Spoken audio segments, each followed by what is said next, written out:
This podcast is for informational purposes only and does not dispense medical advice. Always seek the advice of a physician or other qualified health providers if you have any questions regarding a medical condition. Never disregard professional medical advice or delay in seeking such advice because of something you have heard on this podcast.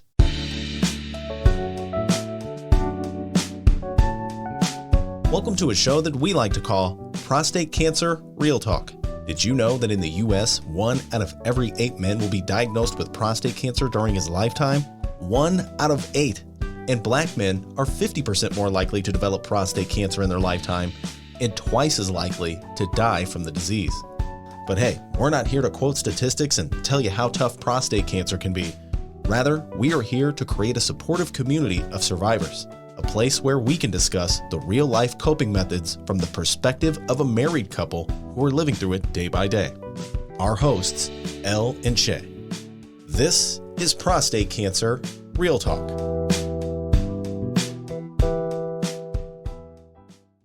In this episode, we're featuring a compilation of our most requested topics. To listen to the full episode of each guest, please visit our website, prostatecancerrealtalk.com.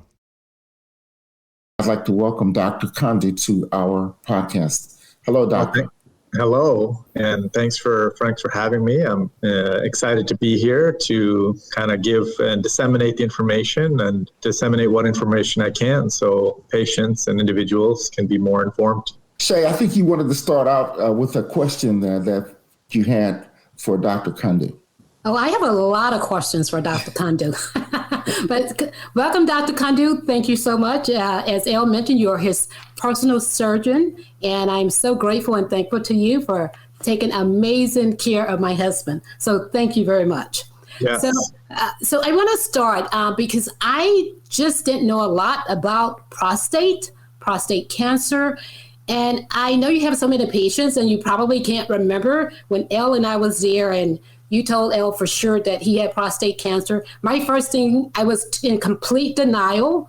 And I said to you, I was like, well, can we just go home and I give him garlic for about 3 months and then we come back and you do another biopsy on him? And you said to me, you're like, no, it's cancer, you said. Yeah. So I want to start because I just knew nothing. So could you please explain to the listeners exactly what is the prostate and what is its functions? Yeah, that's a really good question. So the prostate is an organ that sits in the pelvis of men, and it sits right below the bladder. And essentially, we don't understand fully what the prostate function is other than giving men problems either earlier or later in life. But we think the main function of the prostate is to actually help with fertilization and for fertility. So without a prostate, the certain fluid can't be made ready for fertilization. But it's in a very sensitive area, and realistically, what happens is as men get older, the prostate grows. It's a natural portion of aging, natural part of aging, and so there can be problems with prostates, such as prostatitis, inflammation. Men, as they get older, almost uniformly get some degree of prostate growth that may not be related to cancer. And that's why men may have some urinary troubles as they get older. In fact, many men do. And then the last that we'll talk about, which is what we're focusing on here, is sometimes the glands or cells within the prostate itself become cancerous. And if they become cancerous, then what we fear is that those cancerous cells can leave the prostate and spread to other areas of the body. Okay. Now, so Dr. Kundu, his PSA levels were extremely normal for forever. And he had a spike like in a very short period of time. Right. So I couldn't understand it. And perhaps you can help me and the listeners understand why that may have happened. I think that's a really great question. And I think what we need to understand is that the PSA stands for prostate specific antigen. So P, prostate specific, S, antigen, A. So all men make PSA, and the PSA really isn't the problem. Rather, it's the cancer that we care about. But as a man ages, generally the PSA goes up. So what we can say about the PSA is that it is specific to the prostate, and all men will have some PSA, but it is not necessarily cancer specific. So just because a man has an elevation in his PSA, does not necessarily mean that he has prostate cancer, but really for us as urologists or people who treat prostate cancer, it tells us, hey, pay attention, something may be going on here. And so, Shay, as you mentioned, what we expect is a slow change in PSA over time, and that's expected for a man, or really any man above the age of 40 or 50, and more as you get older. But when Al had a little spike up in his PSA, even though that you may have a little bit of growth of the prostate over time, well, a spike up is something that tells us as urologists that we should investigate, and that's what led to the diagnosis. The PROMISE Registry is an exciting new partner of Prostate Cancer Real Talk. PROMISE is a registry of prostate cancer patients who want to learn how their genetics can affect their treatment options. To learn more, visit prostatecancerpromise.org. Welcome Jim Schraidt, who is a director at the US2 Prostate Cancer Support Group. So welcome, Jim. How are you today? I'm good, thank you. Kind of give us an introduction about yourself and your role at US2. I think for almost all prostate cancer patients, it starts with their own story. And you've heard a little bit about mine already this morning, but I was diagnosed with prostate cancer at age 58 based on a rising PSA. This was discovered because I was seeing a urologist for kidney stones, and they did a PSA as part of their workup and that sort of thing. It was mostly low-grade disease and a very small amount. And when I initially got the news, I said, well, okay, that's nice. I'll see you in 6 months or a year. And they said, not so fast. And they argued that because of my relatively young age and life expectancy at that point, and because of the fact that even though it was low volume, there was some evidence of intermediate risk disease, that the only alternatives really for me were surgery or radiation. I asked a lot of questions of my urologist and ultimately my surgeon about the side effects and consequences of surgery and treatment. I don't feel in some instances that I got accurate information from them. And I went ahead and had the surgery when I was 58. And I found that the consequences, particularly the sexual consequences, were much worse than I had been led to expect. And this made me very angry, and I actually fell into a clinical depression that I didn't realize what was going on because they don't typically warn you about the possibility of depression and some of the other things as a possible outcome of treatment. And I didn't realize what was going on until I became suicidal. Mm. And at that point, I went back to my surgeon and we arranged for a mental health referral.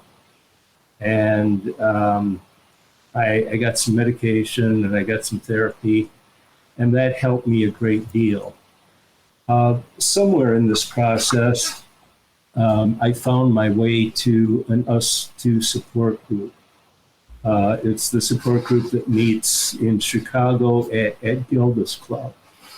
And the people there were tremendously helpful to me in working through some of my issues. And I think, at least at that point, one of the really important things about that group was I was very angry. And when you're depressed and angry, it really is difficult for everybody who's around you. And at that point, my daughter was a senior in high school, and my wife, was also at home with us. And they just want things to get back to normal. They want things to be the way they were. And for the patient, a lot of times that's not possible. And so for me, at the outset, the support group was a place for that anger to go and to be expressed and listened to and really relieved to some extent.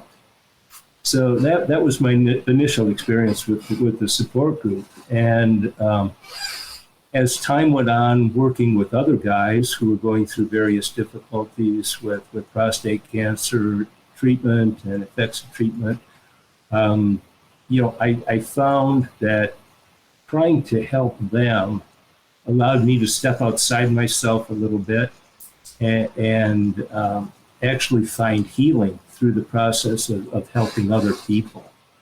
And I think it's probably at that point that I became a true believer in support groups and peer-to-peer support. The fact of the matter is, there are just so many guys that have gone through this or are going through this, and we just kind of keep it as a secret from each other. What are some of the things that we can do and say on this show to encourage guys, Jim, to just come out and seek help and just know that there are resources available to them? Because, guys, we have our pride, and there's certain things, particularly when you start talking about the impact on your sexual health and whatnot, it really becomes a in the closet kind of discussion. So what would you say to the guys out there who are listening that, may not be as open with their feelings as we are here today? Well, I think, first of all, it's helpful if you can get some of that out. It goes back to what I said about a moment ago about keeping things bottled up inside.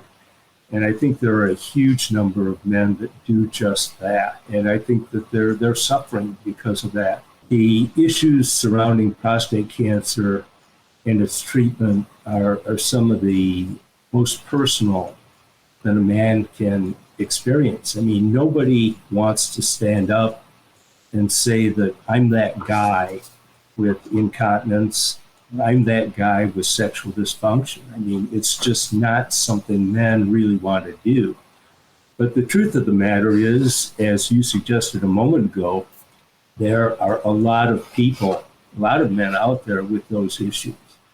And by going to a support group or joining an online virtual support group, you can talk with those guys and you can learn about how they're coping, and you can have an outlet to express what's going on with you. Just a reminder, to ensure that you stay up to date on the latest episodes from Prostate Cancer Real Talk, don't forget to hit that subscribe and like button. We're very fortunate today to have with us a Emmy-winning author, J.P. Mack, who has written several books, one of which has to do with his experience with prostate cancer. Once I wrote cartoons for a living, had a lot of fun, but then I got prostate cancer. Then my health care ran out. Then I had to undergo this ugly, complicated operation. Doctor, that's not the prostate. Oh, so what? Big deal. You're not going to tell, are you? No.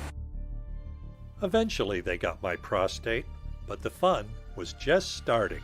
Doctors said I'd face 3 critical post-op issues. Issue number 1, impotence. Would I ever again make love to my darling wife? Issue number 2, incontinence. Issue number 3, real bad incontinence. Incredible stuff. I lived through it and I don't believe what happened. Hi, JP. How's it going today? Good, Al. Good. Thanks for having me on. The thing is, I've always, as a writer, I take notes through life. Don't always use them, but I always tend to write things down. And I remember when I finally got home, because my case was unusual in that it took so long for me to finally get released from the hospital. I just sat down and just started writing everything I could remember about it, not knowing that I would eventually write a book. And I don't think it really struck me that the book had any impact at all until I started reading the comments on Amazon, and wives and kids and men who had gone through this would say thank you for telling us what it was like for you and doing it in such a way that at least we could get a laugh out of it. It's the one thing we can control in life is how we react to the situations that happen to us. So if you can, accept it for what it is eventually and try and find a laugh in that, it'll be better. Or at least you'll feel better in any case. JP, can you tell us, because in our previous episodes, we kind of shared with the listeners how Elle found out. Can you kind of tell us a little bit about initially finding out? Like, were you getting your PSA checked on a regular basis? How did you find out, and what was your reaction as well as your wife's reaction? I found out because I went to get a physical, and they do a blood test every time I get my physical, and they found that my PSA had inched up from a lowly 3.2 to 4.3 over the course of a year. So my doctor recommended that I see a urologist. So that took about 2 or 3 weeks to set up. By the time I got into the urologist, they took another blood test, and my PSA had almost doubled in that time period. So he says, well, you qualify for an autopsy or a biopsy. We should give you a biopsy and check this out. So from what I understood, when you have a PSA between 4 and 10, and you have a biopsy, there is a 25% chance that biopsy will come back positive for prostate cancer. So my thought was that's 75% that says no cancer. So I didn't really worry about it. It was just another medical procedure. So I don't think it really dawned on me how serious this was until I went and actually had the biopsy, because that was an event that drew me down to earth at once. I had never been through anything like that. So I thought, holy smokes, I have crossed a line somewhere. I must be in official old age now, because it really hurt. So anyway, I said, okay, well, it's fine. I'm still 75% to the good. So I had to come back for a follow-up. And my urologist is a chatty guy. He's upbeat. He's, friendly. He's always asking about, how things are going. What are you doing? I was just here. I did this, He came walking in, and I knew. All he said was, you came back positive. That's all he had to say. I'm going, why me? That was the first thing. Why me? Right. So he's explaining this sheet that had the test results on, and it had my Parton score and Gleason score, all these things. That it was like he could have been talking Egyptian to me. I really didn't hear anything, because all I'm thinking was it came back positive. It came back positive. So I went outside and I was just numb. It was this hot August day, and I just sat on a bench outside the facility, and I was, oh my God. So I called my wife and let her know. I said, well, this is the thing. I said, I'll find out more. He told me to go read this book by a Dr. Walsh. So we'll go get that, and then we'll find out what's going on. And she was cool. She said, well, that's not good news, but, we'll get through it. Yes. We'll do it.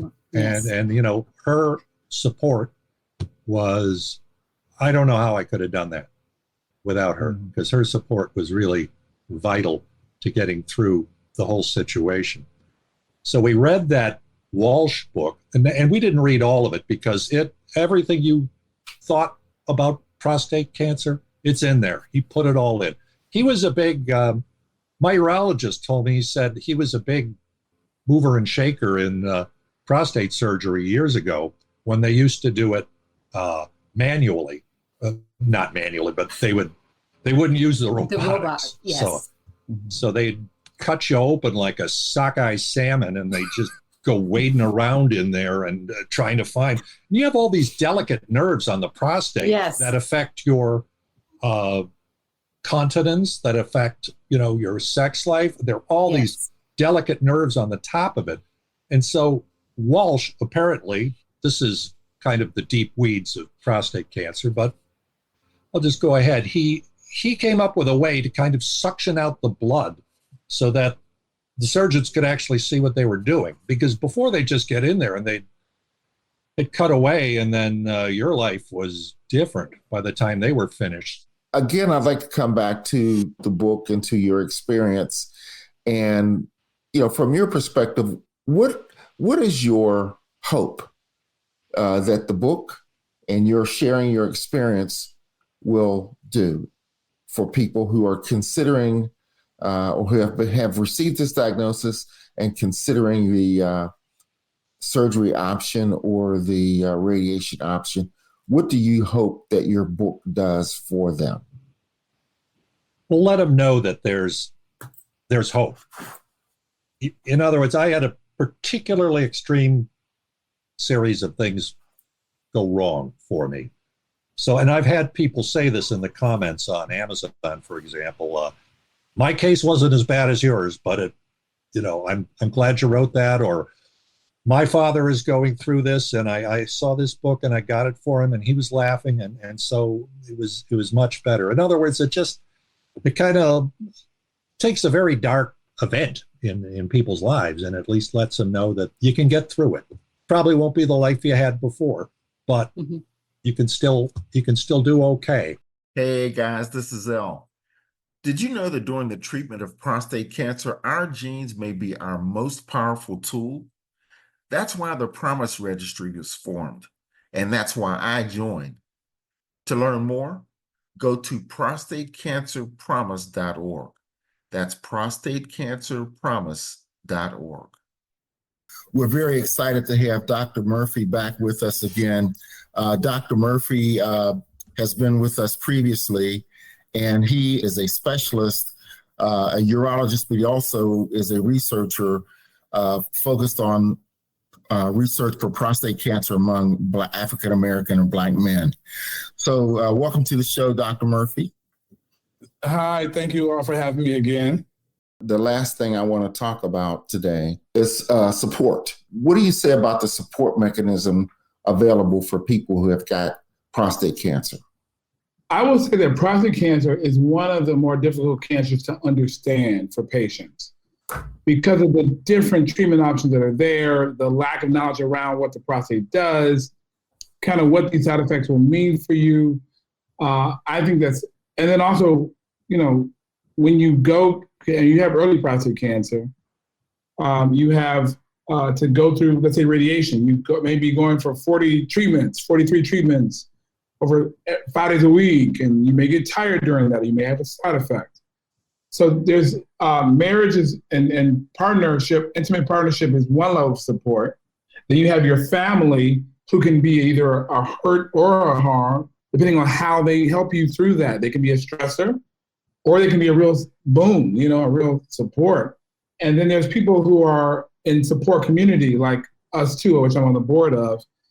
There's support groups around the city that I also work with Apostolic Church of God, and they have a prostate cancer survivor group. And so having other caregivers and other survivors or prostate cancer patients in a group to talk about this issue is another level of support. But I think that you need support to make these decisions well, because we cannot ignore the fact that your relationship will change because you're going through cancer treatment.